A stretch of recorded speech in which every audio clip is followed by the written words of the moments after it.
افغانستان میں NATO forces کی جانب سے رات کی تاریکی میں مارے جانے والے چھاپے افغان اور امریکی انتظامیہ کے درمیان تناؤ کا باعث بنتے جا رہے ہیں۔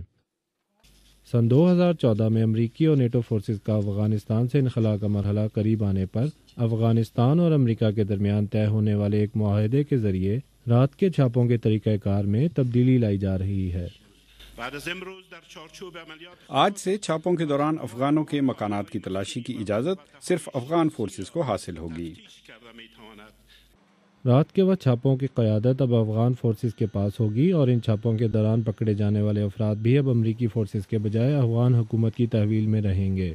اب تک رات کے چھاپوں کی کارروائیاں نیٹو اور افغان فورسز مل کر کرتی تھیں، تاہم افغان حکومت چاہتی ہے کہ یہ کارروائیاں مکمل طور پر افغان فورسز کی جانب سے کی جائیں۔ تازہ معاہدے کے تحت افغان ججوں کو ان کارروائیوں کا جائزہ لینے اور یہ طے کرنے کا اختیار بھی حاصل ہوگا کہ چھاپے کے دوران پکڑے جانے والے افراد کو حراست میں رکھا جائے یا نہیں۔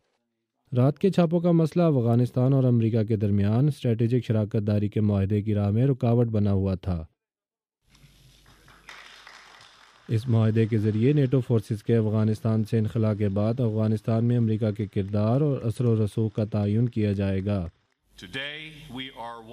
آج ہم افغان اور امریکہ اسٹریٹجک شراکت داری کی جانب ایک قدم مزید قریب ہو گئے ہیں۔ زیادہ اہم بات یہ ہے کہ آج ہم اپنے مشترکہ مقصد اور ایک مستحکم اور خود مختار افغانستان کے مزید قریب ہو گئے ہیں۔